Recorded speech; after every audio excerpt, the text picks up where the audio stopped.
Bonjour, bonjour. Alors, donc aujourd'hui, nous allons parler de la sensibilité environnementale. Donc, comme d'habitude, hein, si vous regardez cette vidéo en direct, n'hésitez pas à commenter. Et si vous êtes en replay, bah, n'hésitez pas à mettre un hashtag replay et à mettre un petit commentaire pour me dire que vous regardez cette vidéo. Comme ça, je vois un peu les personnes qui regardent, qui me suivent, qui ne me suivent pas. Enfin, surtout celles qui me suivent, voilà, que je sache un peu qui ça intéresse ou pas. Donc n'hésitez pas à me faire des petits coucous quand vous êtes là, hein, ça me fait toujours plaisir. Et puis bah, ça engage aussi ces moments d'échange, de partage, de discussion qu'on peut avoir pendant le live aussi. Et puis moi, ça me permet de savoir que je parle pas dans le vide non plus. Donc c'est toujours bien et plus agréable aussi bien pour vous que pour moi. Même pour les personnes qui regardent en replay, ça m'évite aussi de parler toute seule comme ça, d'avoir aussi ces échanges, ces rebondissements, c'est toujours enrichissant et agréable et sympathique. Voilà. Donc aujourd'hui, on va parler de la sensibilité environnementale. Donc on a vu dans les précédents lives, en fait, j'ai fait plusieurs lives autour de la sensibilité. Et on a vu qu'il y avait différentes formes de sensibilité. Donc moi j'avais évoqué la sensibilité émotionnelle, la sensibilité sensorielle et aujourd'hui la sensibilité environnementale.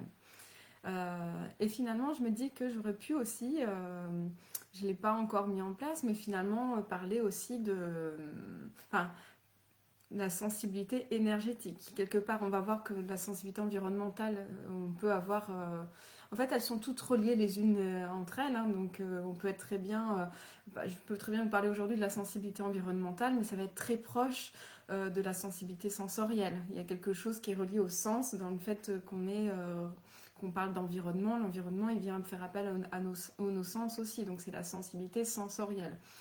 La sensibilité environnementale, c'est aussi quelque part ce lien à la sensibilité énergétique, parce qu'on peut très bien avoir des problèmes liés à tout ce qui est énergétique, lié à notre environnement. Donc tout ça, ça s'entremêle, voilà, il n'y a pas je suis sensible que à ça, j'ai cette sensibilité-là, mais j'ai pas celle-là.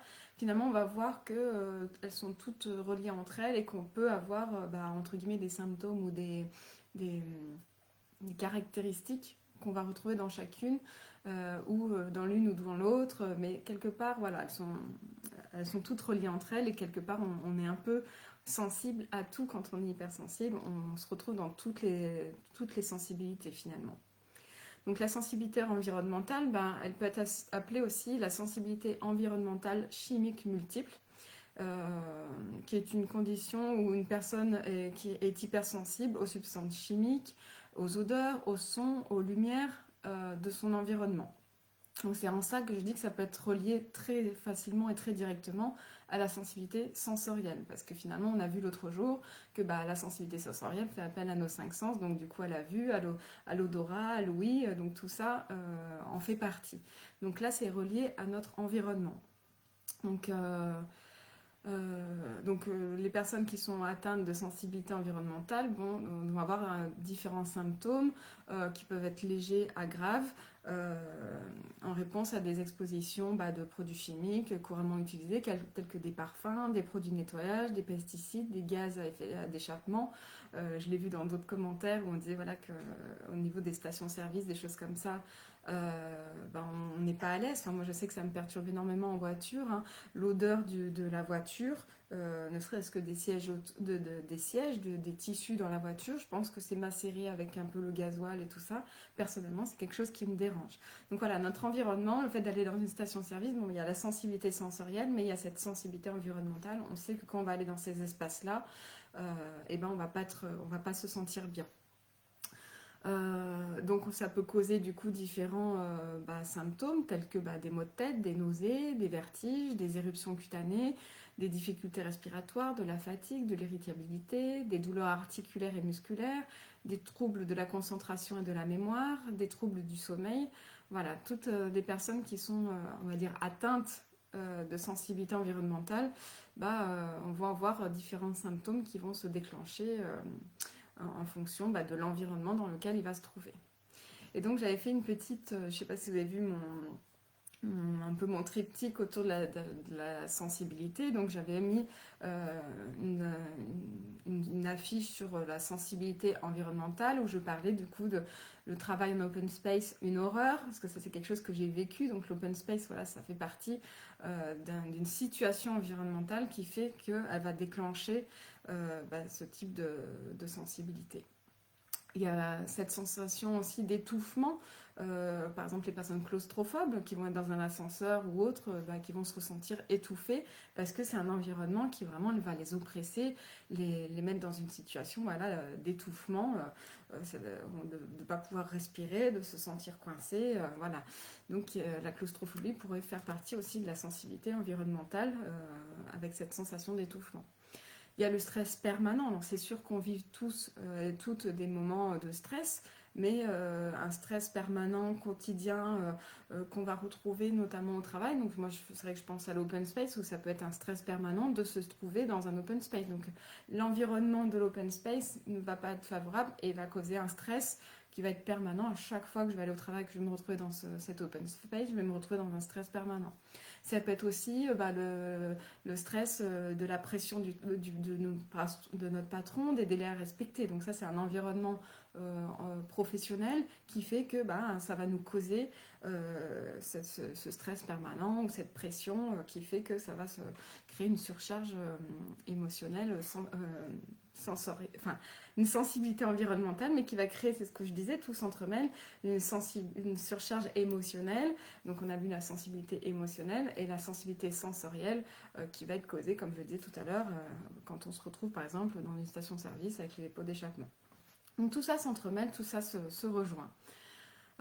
Donc pour reprendre donc, ces points-là, donc le travail en open space, le stress au travail, la sensation d'étouffement, la pression ou les problèmes de délai à respecter, tout ça peut faire partie d'un environnement. Il n'y a pas que ça, parce qu'on a vu d'autres choses déjà dans ces quelques minutes. Mais donc du coup, la sensibilité environnementale avec le stress au travail, on va voir que ça peut entraîner du coup un stress permanent au travail, parce que les personnes hypersensibles vont être plus vulnérables aux stimuli négatifs de l'environnement de travail, tels que le bruit, la lumière vive, les odeurs fortes, les interactions sociales intenses, et ça va provoquer donc une réponse de stress chez les personnes hypersensibles. Et donc cela peut affecter justement leur bien-être émotionnel et physique. Donc les personnes hypersensibles sont plus souvent attentives aux détails et ont tendance à ressentir plus intensément les émotions des autres. Donc il y a cette notion aussi d'empathie. Donc ressentir les émotions des autres, de ce qui peut les rendre plus susceptibles de s'inquiéter pour leur propre travail, de ressentir des tensions dans les relations professionnelles ou interpersonnelles, de se sentir submergé par les tâches complexes ou à forte pression. Donc voilà, tout ça est relié. Donc il va être important du coup de trouver des stratégies de gestion du stress, d'adaptation au travail pour que ce travail du coup leur convienne. Donc, notamment, on peut très bien utiliser l'art thérapie dans ce cas-là, mais ça peut être aussi la prise de pause régulière, la communication avec les collègues, les superviseurs, la mise en place d'un environnement de travail plus calme et confortable. Il peut être utile aussi de carrément rechercher un travail, un emploi qui est dans un environnement favorable ou adapté à votre sensibilité. Donc la sensibilité environnementale et l'open space, donc du coup ça rejoint, je suis plus dans le côté travail, c'est vrai, c'est ce qui m'est venu moi personnellement. Donc la sensibilité à l'environnement de travail, notamment dans un open space, peut être un facteur important pour la productivité, la créativité et le bien-être des travailleurs. En effet, l'open space peut être source de bruit, de distraction visuelle, de manque d'intimité et de stress pour les personnes hypersensibles à l'environnement. Donc à l'origine, l'open space était fait pour favoriser les échanges, la productivité, la créativité, mais pour les personnes hypersensibles, ça peut créer tout l'effet inverse. Donc du coup, on va avoir des maux de tête, des fatigues, irritabilité, anxiété, difficulté à se concentrer, à se relaxer. Donc voilà, du coup, c'est un environnement qui, moi j'avais pris cet exemple-là d'open space parce que c'est quelque chose que j'ai vécu moi à l'époque où je travaillais en architecture. Et c'est vraiment cette sensation finalement que tout le monde nous regarde, d'être entendu de tout le monde, de ne pas avoir nos droits à nos moments d'émotion en tant qu'hypersensible, où on n'est pas forcément toujours bien, après tout le monde aussi, hein, mais en tant qu'hypersensible c'est encore plus important, et on se sent observé, on se sent, finalement on n'a plus cette notion d'intimité qui est importante pour qu'on puisse se calmer, se remettre se recentrer et on se sent voilà, épris dans tout cet environnement. Moi, je sais que c'était un bâtiment à plusieurs étages avec un espace central vide. Quand mon patron du deuxième ou troisième étage arrivait, je le voyais. Tout de suite, ça me crée un stress. C'était quelque chose voilà, d'important. Je savais que lui pouvait me voir, voilà, quelque part il y avait un manque de liberté, un manque de spontanéité, et je ne pouvais pas gérer mes émotions à ce moment-là. C'était quelque chose qui était très perturbant pour moi. Euh, donc là, c'était plus au niveau, ouais, par rapport à mes émotions, mais ça peut être aussi être face à un collègue qu'on n'apprécie pas, qui va toujours nous regarder, qui va toujours... voilà, c'est une pression quelque part sociale aussi, d'avoir tout le temps quelqu'un qu'on va plus ou moins apprécier face à soi. Moi, j'ai pas vécu ça, mais ça pourrait être le cas, d'avoir quelqu'un qu'on n'apprécie pas ou quelqu'un qui... Voilà, par exemple, on a des délais à respecter encore une fois, et bien là, on va se retrouver face à quelqu'un peut-être qui a l'air de rien faire, voilà, alors du coup, ça va nous mettre un stress supplémentaire. Voilà, cette notion d'open space, elle est très compliquée parce qu'on est vraiment relié aux autres et il y a cette sensation aussi d'étouffement quelque part qu'on peut avoir, d'oppression, c'est pas étouffement, d'oppression qu'on peut avoir dans les open space liées à toutes ces choses-là, lié à ce manque d'intimité, ce manque d'expression de soi et de reliance aux autres directs comme ça, qui n'est pas forcément facile à vivre.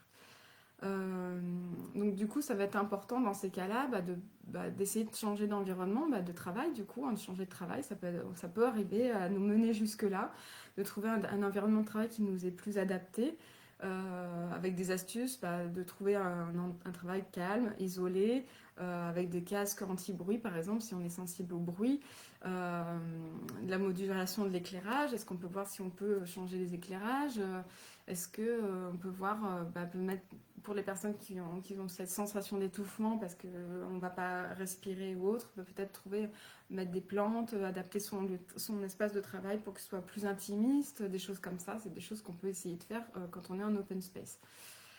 Essayer de communiquer davantage avec ses collègues, essayer de se sentir plus à l'aise avec eux, faire part de nos besoins auprès de nos supérieurs, hein, si on a besoin d'en arriver jusque-là et qu'on ne peut pas changer de travail.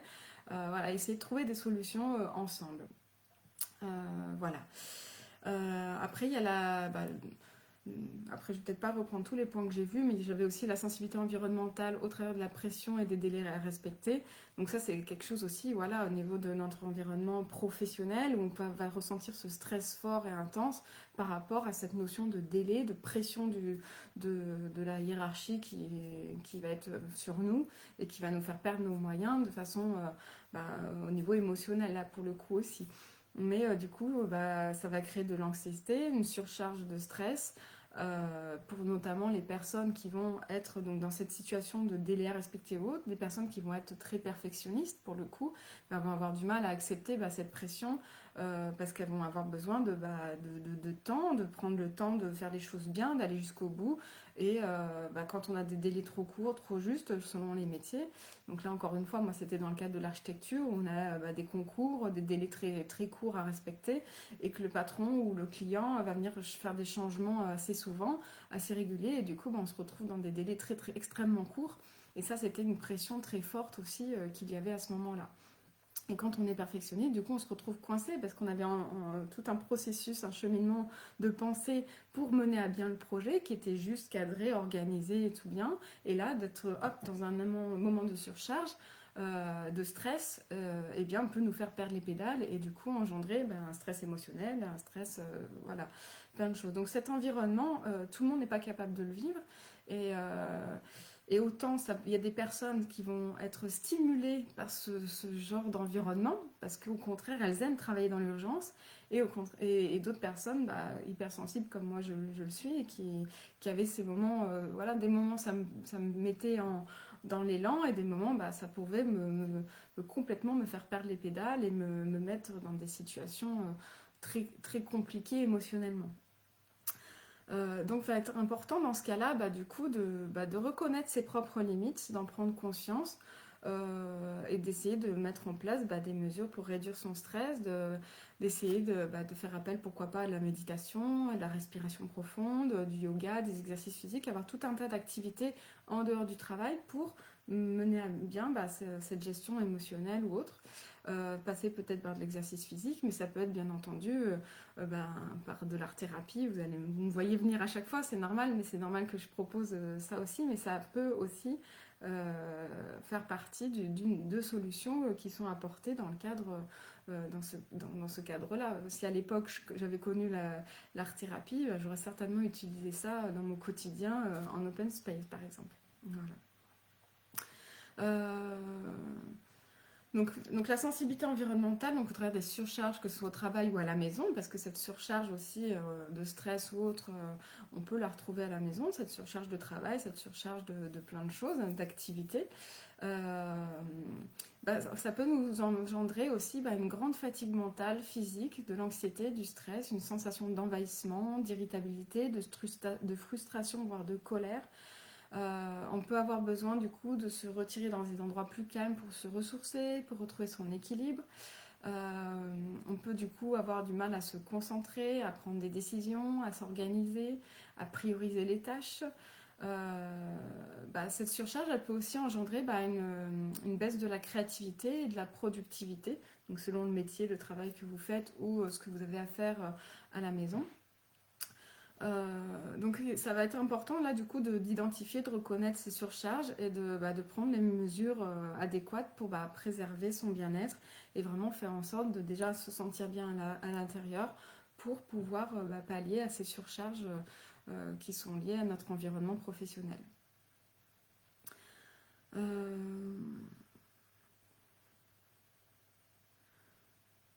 Alors, quels sont les exemples de situations bah, je vais vous donner quelques exemples de situations dans lesquelles on peut être sensible à son environnement. Donc, on a vu là une personne qui travaille dans un open space bruyant et lumineux, peut être perturbée du coup par le bruit des collègues, la luminosité des écrans ou encore l'absence d'intimité dans l'espace travail.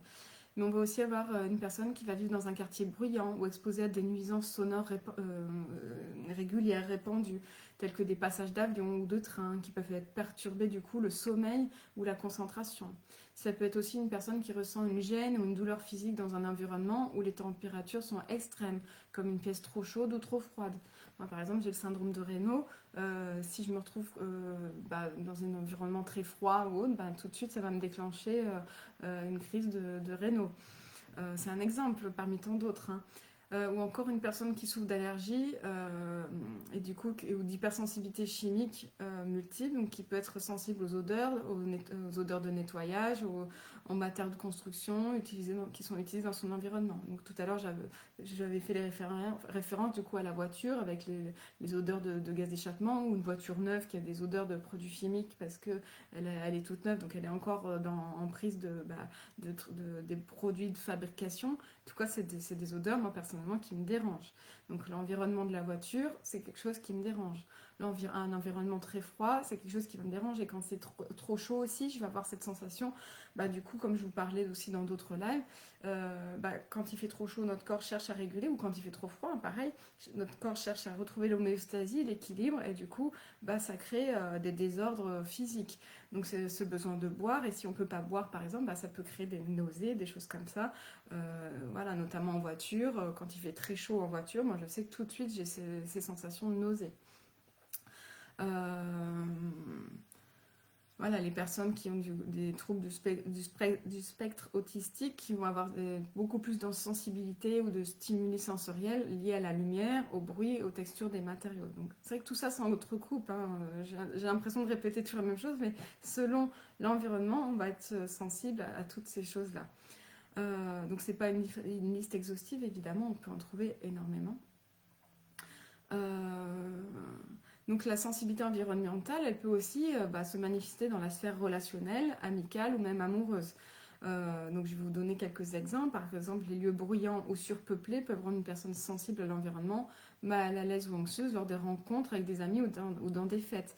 Par exemple, l'autre jour, je suis allée dans un pub, la musique était très forte, j'avais du mal à communiquer avec la personne. C'est quelque chose du coup qui m'agaçait, voilà, les lieux sociaux ou dans les grandes gares, les lieux où il y a beaucoup de monde, et ben, ou les lieux où voilà, il y a de la fête ou des trombinoscopes, des choses comme ça, des boîtes de nuit, des choses comme ça, c'est quelque chose qui peut perturber les relations sociales parce qu'on est dérangé par l'environnement. On va pas s'entendre, on va être perturbé par le bruit. Alors il y a des personnes qui vont pas du tout être dérangées par ça et qui vont parler librement comme si de rien n'était. Mais quand on est perturbé par les bruits, par ces lumières qui passent dans tous les sens, et quelque part, ça bloque la communication. On a du mal à aller vers les autres parce que on sait qu'on est troublé, qu'on va mal entendre, qu'on va mal voir, qu'on va pas être à l'aise dans ce genre d'environnement. Donc du coup, on va avoir tendance à ne pas vouloir sortir, ne pas vouloir aller dans ces lieux-là, ne pas vouloir être dans des relations sociales, dans ces environnements-là. Donc là, c'est lié à l'environnement. C'est pas qu'on veut pas voir nos amis, c'est pas qu'on veut pas avoir de liens sociaux, c'est que l'environnement est néfaste pour nous et du coup, on va pas aller vers ces relations sociales. Voilà, des conversations trop bruyantes, trop vives, qui peuvent perturber une personne hypersensible. Alors là, je prends le cas d'une personne qui parle très fort. On va se retrouver par exemple à un repas de famille avec le chef de famille, si on peut parler ça comme ça. Bon, ça paraît très ancien ce que je dis là. Mais par exemple, quelqu'un qui parle extrêmement fort ou qui veut s'imposer, par exemple dans les discussions autour de la politique ou d'un sujet où la personne, elle veut absolument avoir raison, elle va s'emporter, elle va parler très fort. Et ça, c'est quelque chose, moi, personnellement, qui me dérange aussi. Quelqu'un qui parle très fort, qui prend de la place comme ça, qui s'impose, ça va être très perturbant parce que du coup, elle a une voix, cette personne-là, elle a une voix qui va être soit très stridente tout d'un coup parce que comme elle cherche à imposer sa voix, elle devient, voilà, elle s'impose, effectivement. Donc la voix va être plus bruyante, plus vive. Et du coup, ça, c'est très perturbant. C'est quelque chose, personnellement, qui peut me déranger également. Donc c'est pour ça que je parle de conversations trop bruyantes ou trop vives. Du coup, on se sent pas bien, on se sent oppressé par cet environnement où là où les personnes peuvent quelque part avoir cette emprise sur nous, par la voix, par leur attitude. Donc un environnement familial, un repas de famille ou un repas d'entreprise où quelque part on n'arrive pas à avoir la parole parce qu'on est pris par cette oppression par l'environnement de ces personnes qui s'imposent à nous. Euh, Là, il y a aussi l'environnement lié à l'empathie, hein, on va ressentir du coup cette atmosphère émotionnelle dans un groupe où on va être prise par les émotions, les comportements de chacun qui fait que ça va nous oppresser. On va ressentir une personne qui va se trouver un peu comme la petite souris au fond et ça va nous toucher, nous porter à cœur en fait. Et du coup, tout ça, ça peut, voilà, l'environnement groupe nous fait repérer ces choses-là et nous créer de l'empathie et nous rendre mal à l'aise à cause de cet environnement de groupe, cet environnement social qui fait que on se retrouve relié aux autres malgré nous, sans même avoir besoin de parler. On ressent l'environnement du groupe qui a cet effet d'oppression sur une personne que nous on va observer, qu'on va voir, alors que les autres vont même pas prêter attention à cette personne-là. Donc il y a cette sensibilité aussi au niveau environnemental, plus liée à l'empathie. Là aussi, le fait d'être plus facilement blessé, offensé par des commentaires, des comportements qui vont être désagréables de la part d'amis, de partenaires, qui vont être du coup sous forme de plaisanterie, qui vont paraître peut-être anodines pour d'autres, et pour nous, ça va être quelque chose de juste inadmissible ou qu'on va prendre très à cœur. On va avoir du mal avec cette notion d'humour parce que nous, derrière cet humour, on va prendre les choses au premier degré et ça va vraiment nous porter, ça va directement nous impacter. Donc là, c'est pas tellement de l'environnement, mais quelque part, être offensé par des personnes. Moi, je sais qu'il y a certains humoristes, par exemple, oui, je sais que c'est de l'humour, je sais que que c'est dans le cadre de son travail, mais des fois, je n'apprécie pas, on va dire ça comme ça, cet humour-là en particulier, parce que ça porte atteinte à des personnes, ça porte atteinte même si c'est sous le ton de l'humour, quelque part, moi, ça, c'est quelque chose qui me dérange.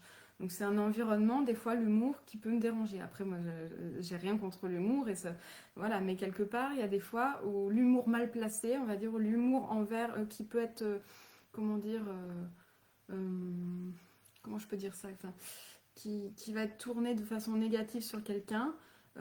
C'est pas parce que c'est de l'humour qu'on doit être dans la critique de quelqu'un. Quelque part, cette notion de critique, moi, c'est quelque chose que j'ai du mal à accepter sous le ton de l'humour. C'est soit tu dis les choses, voilà, enfin ça dépend. Enfin, après c'est difficile, là je m'emporte un peu. Je vais passer ce sujet, je me suis emportée. J'ai du mal à exprimer ce que je veux dire par rapport à ça. Donc la sensibilité environnementale à la maison, donc la sensibilité toujours aux odeurs, aux produits de nettoyage, aux bougies parfumées, aux parfums. Euh, Ça peut être aussi si on habite à côté d'un voisin bruyant ou à côté d'une voie, d'un boulevard ou autre, on peut être gêné par la circulation, par le bruit des voisins, le cri des enfants, si on est dans un appartement avec des- des- des- des- une famille au-dessus, avec les enfants qui crient toute la journée, qui courent, voilà, ça peut être des choses qui peuvent nous déranger. Ça peut être aussi la sensibilité aux lumières par la luminosité de la pièce. Par exemple, une lumière qui va être un néon qui va scintiller en permanence. C'est quelque chose qui peut nous déranger, que ce soit pour le coup à la maison, au travail ou dans n'importe quel environnement. Mais quand une lumière commence à scintiller, c'est quelque chose qui peut nous déranger. Ça peut être aussi les matières comme la laine, le polyester, certaines textures qui vont être perturbantes. Par exemple, je sais pas, on est invité chez quelqu'un qui a un canapé avec une texture comme du cuir, on peut ne pas apprécier le contact au cuir, ou au contraire une matière plus en laine qui va être sur une chaise ou quelque chose, voilà, et qui va nous déranger. Euh, Ça peut être, comme je disais aussi, supporter la chaleur ou le froid, les changements climatiques extrêmes. Donc selon l'environnement où vous êtes, si vous habitez par exemple dans le nord de la France, où il y a, enfin, le nord de la France, on dirait qu'il fait super froid, au pôle Nord, voilà, ou dans le nord de la France, alors que vous êtes quelqu'un qui vient du sud, tout de suite vous allez avoir ces désagréables, ces sensations désagréables liées à cet environnement qui change. Vous êtes perturbé par ça et par cet environnement atmosphérique qui ne vous convient pas. Ça peut être aussi, voilà, environnement atmosphérique, ça peut être dérangé par le climat. Donc selon si c'est un climat sec, un climat humide. Donc c'est pareil, d'une personne à une autre, ça va être encore différent. Donc cette sensibilité environnementale liée à l'atmosphère et à l'hydrométrie ambiante. Ça peut être aussi, comme je disais au tout début, hein, ça pourrait être un live aussi sur la sensibilité énergétique ou électromagnétique aussi. On peut être perturbé par l'électromagnétique quand on peut être à côté, par exemple, comment ça s'appelle les... Ah les tours avec tous les trucs électriques, je me souviens pas du nom. Les tours électromagnétiques où il y a le téléphone, tout ce qui est relié. Et tout ça, ça peut créer des bruits, des sons, ça peut créer des ressentis physiques parce qu'on va ressentir cette perturbation électromagnétique, énergétique que cela enclenche, que cela développe. Et ça, c'est quelque chose qui peut vraiment nous perturber. On dit bien de toute façon, les antennes, tout ça, c'est des choses qui perturbent. Donc il y a des personnes ça va pas déranger et d'autres qui vont pas du tout supporter d'être à côté d'une antenne ou de ce type d'installation. Ça peut être aussi le compteur Linky, ça a été aussi des choses qui perturbent. On peut être amené à refuser d'installer le compteur Linky parce qu'on va être très sensible à l'électromagnétisme que ça enclenche, à l'énergie que ça déclenche, que ça crée dans l'environnement. Ça peut être du coup voilà, des choses comme ça. Donc voilà à peu près. Bon, c'est vrai que c'est difficile de parler de la sensibilité environnementale, mais il y a effectivement tous les environnements, que ce soit le travail, à la maison, en termes de géographiquement, en termes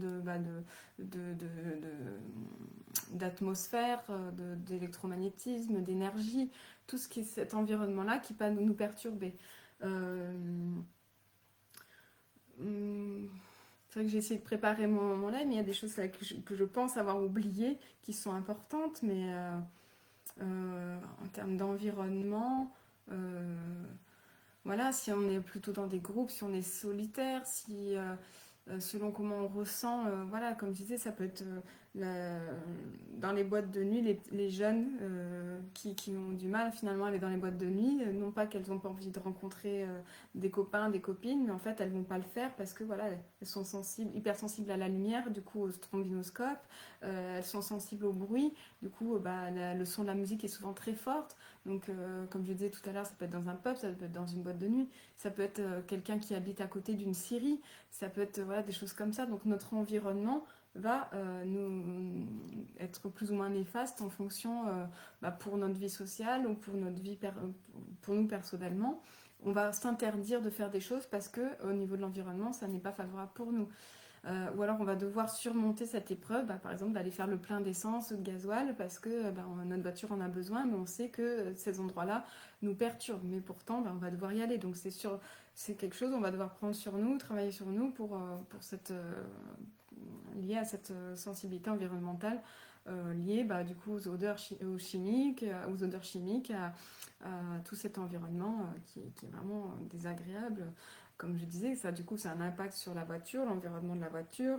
Moi je sais que je peux pas être à la station essence avec une fenêtre ouverte par exemple. Je peux faire mon plein d'essence, ça va moins me gêner, mais si je suis dans la voiture avec la fenêtre légèrement ouverte, j'ai l'impression que tous les pots d'échappement ou l'odeur de gasoil et autres rentrent dans la voiture et m'étouffe. Je vais être oppressée, donc je vais vraiment fermer toutes les fenêtres et tout si je dois être à l'intérieur de la voiture. Parce qu'il y a cette sensation d'étouffement. Ça peut être, bah, comme je dis aussi dans les voitures, des sièges, l'odeur des sièges, du si c'est neuf, si c'est pas neuf, donc le lien à l'environnement chimique. Donc ça peut être euh, bah, selon où vous travaillez, par exemple, quelqu'un qui va travailler euh, dans une déchetterie, bah, faut pas qu'il soit sensible aux odeurs des déchets, sinon c'est pas possible pour lui. Ou alors il va falloir qu'il mette un masque. Tout ça, ça va avoir des conséquences. Euh, voilà, il y a mille et une choses qui peuvent être reliées à la sensibilité environnementale. Bon, je me suis égarée, du coup, je pense que j'ai passé un peu trop de temps sur ces points-là. Mais en tout cas, voilà, ça peut être bah, utiliser l'art-thérapie pour pallier à ça. Ça peut être, bah, du coup, avoir des, des carnets de gratitude vers un environnement qui nous est favorable. Orienter notre cerveau sur des choses plus positives. Ça peut être euh, créer des mandalas, des choses comme ça pour apaiser notre stress quand on est dans le stress du travail. Ça peut être avoir un journal créatif sur lequel on va venir bah, se déposer des choses qui nous font déposer toutes ces émotions que l'on ressent liées à ce stress, cet environnement qui nous déplaît ou autre, de l'exprimer sur carnet à travers de l'écriture, du dessin, de la peinture, du collage, des choses comme ça, qui peuvent nous permettre de travailler sur cette question environnementale. Voilà.